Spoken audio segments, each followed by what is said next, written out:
This is Anne Vivian speaking. I am so psyched to share with you today's show. Thank you so much for joining me here on Integrative Mystic.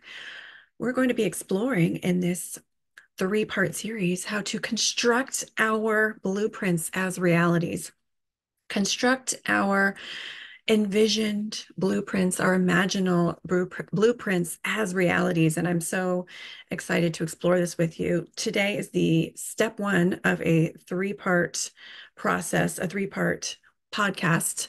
And today we're going to be exploring the first step having to do with building our foundation. I want to invite you into this space, my friend. Take a deep breath. Feel your multidimensional, integrative nature. Feel how you are earth, air, water, fire, spirit in the here and now. And I want to welcome you into this space. We're going to explore manifesting our imagined realities as lived realities in today's show. And then I'm going to pull a few cards for the week ahead and talk about the collective energy for the week ahead. So let's get to it. When I was tuning into what Spirit wanted to express through me in today's show, I saw a vision of a construction site, and I saw a vision of dumpsters removing waste material from the construction site. And I immediately felt this is a metaphor for how we as humans construct our realities and how we are the architects in many ways. We're co-architects, co-creators of our realities. And there's a natural process of construction, including the removal of waste. There's a natural process of construction involving building the foundation and then building our structure piece by piece. I get a lot of questions from clients about how to release negative thinking and how to use more positive thinking and intentional thinking to create their realities. And I feel like this inspiration for today's show is an answer to that question. It's a three-step process that I was shown in meditation for how we can do just that, how we can more intentionally create our realities, and a natural process for shifting away from unhelpful thinking to intentional thinking that's really more in alignment with our inner being. And keep in mind, manifestation, in my opinion, it's not about getting more stuff. It's not about a shallow, materialistic kind of feeding the ego. It's not about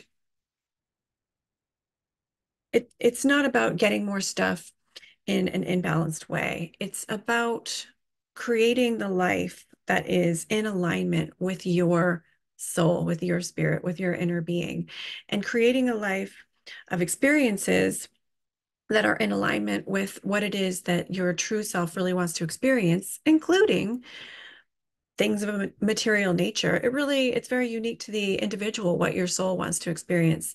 But we certainly usually need a certain amount of material resources, including finances, in order to create the experience and live the experience we want to live.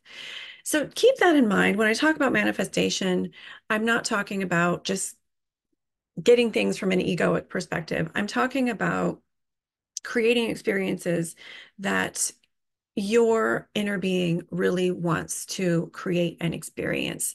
And that could be anything. It's really a very unique and individual calling. So let's talk about it. Setting the foundation. And setting the foundation is self-worth. You're already manifesting, you're already creating your reality by the thoughts that you're thinking and the beliefs that you're believing. One of the things that is really powerful to realize in the manifestation process is a lot of your beliefs are unconscious.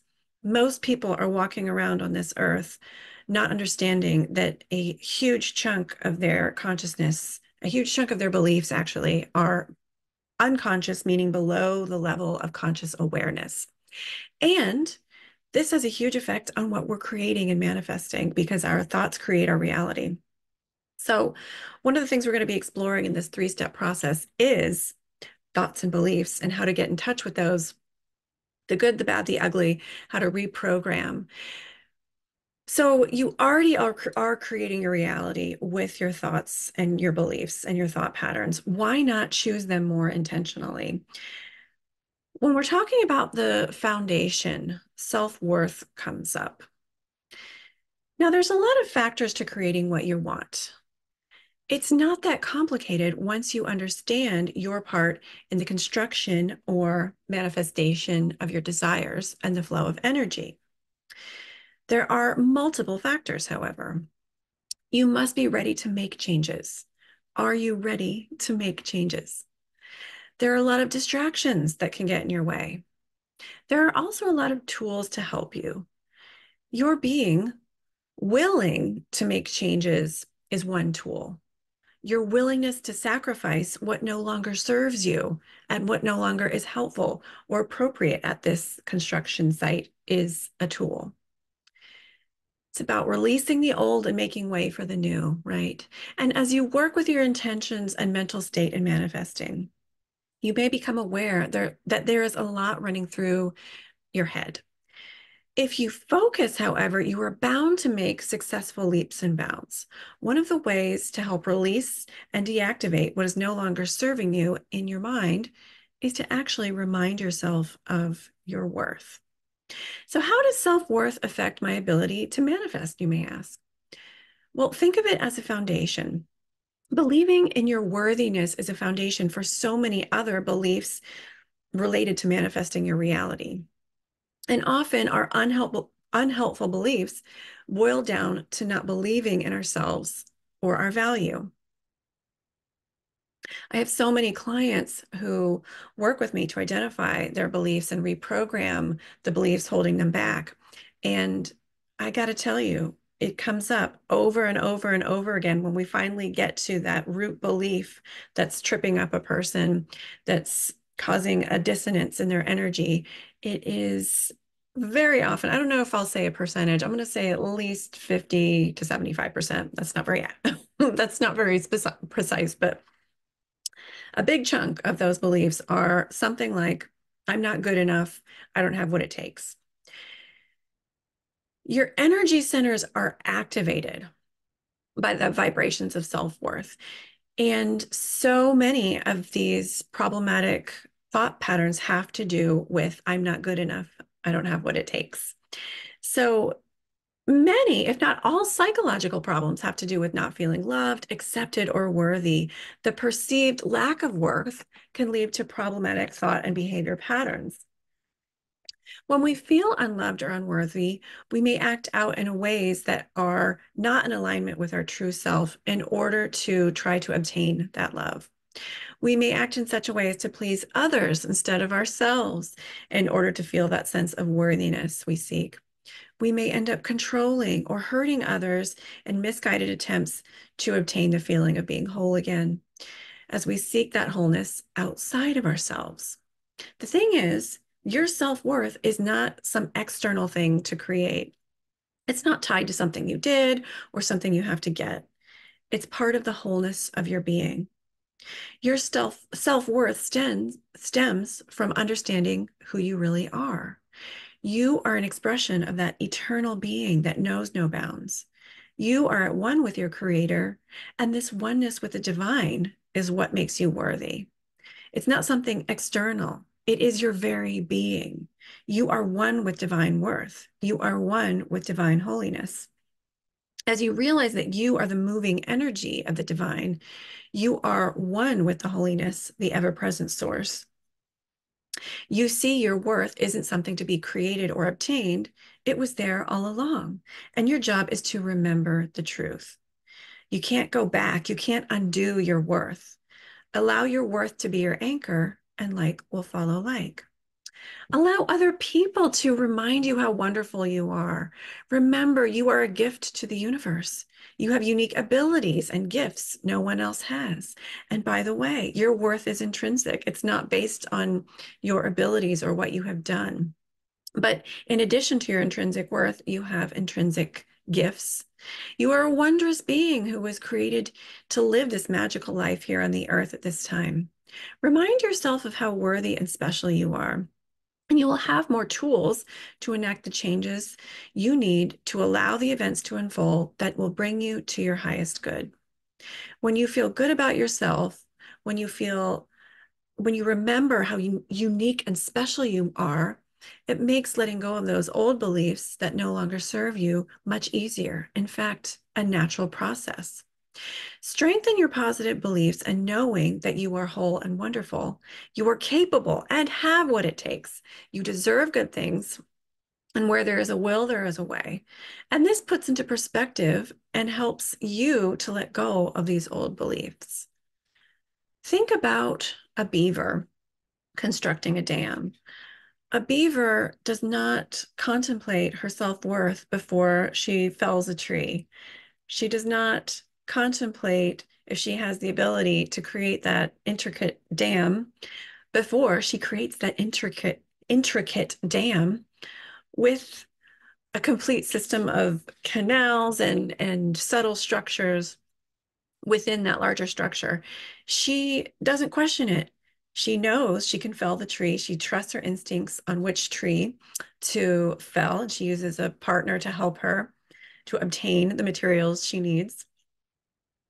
She trusts her instincts on what to gather, how to construct it. Beavers work together and they trust their instincts and naturally engage in this process. We could learn a lot from beavers when we don't question our self-worth. We trust our instincts. We just know that we have what it takes to construct our vision as reality. Then we're really aligning ourselves with this divine process. And worth attracts worth. When you remember your holiness and understand that your being is not separate from the eternal, then you set in forces motion, you set forth in motion, excuse me, forces that are in harmony and demonstrate the truth. Your worth will be mirrored in the experiences that unfold before you. Your potential will be activated, and your worth becomes a demonstration, not just an idea. Your vision now has the capital it needs to cash in and start making your investment move and take shape and unfold before your eyes. Build your foundation to create whatever it is you want to create by following this principle. Seek the worth from within and see this reflected in the experiences that unfold before you. I am now going to shift gears and pull a few cards for the week ahead.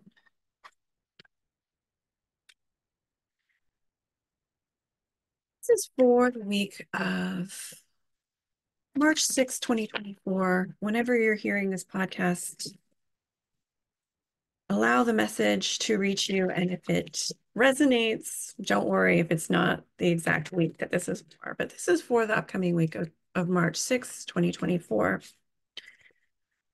Remembering that Beaver is with you, you can call on the Beaver spirit animal to help you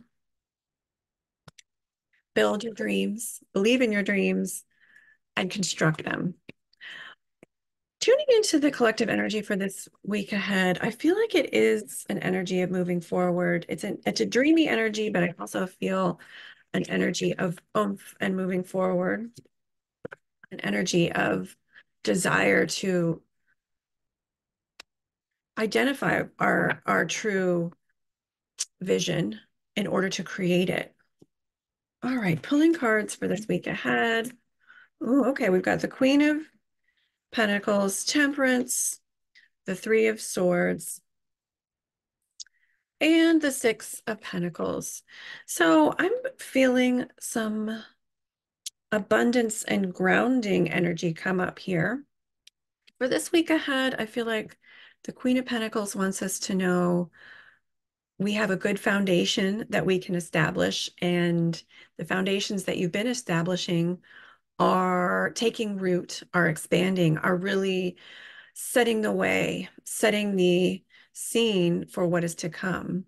And what you have laid down is fertile. So if you've been working on something, you're going to feel possibly a realization of how much work you've actually done and a realization of how this is really going to help you in creating what you want to create. Temperance.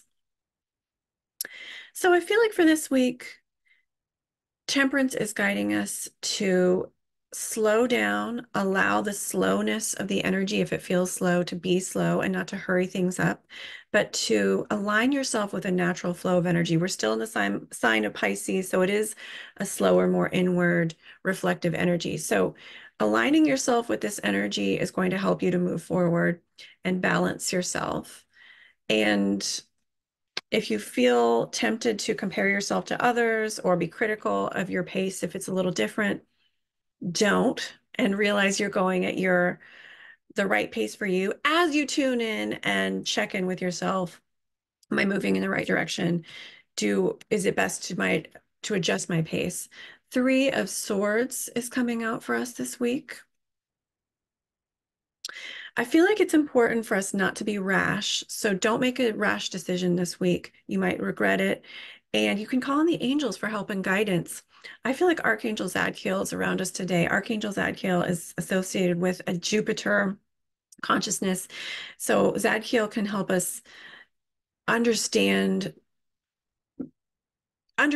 a wise perspective, understand a bigger perspective, and be able to tune into our divine wisdom about decisions. And he also is very helpful with decisions around finances, but also big philosophical questions and understanding more foresightful, intuitive information. So check in with your intuition, reflect, don't rush yourself into making a decision this week, and you will be happier with the decisions you do make. Take your time and reflect, do your due diligence and research.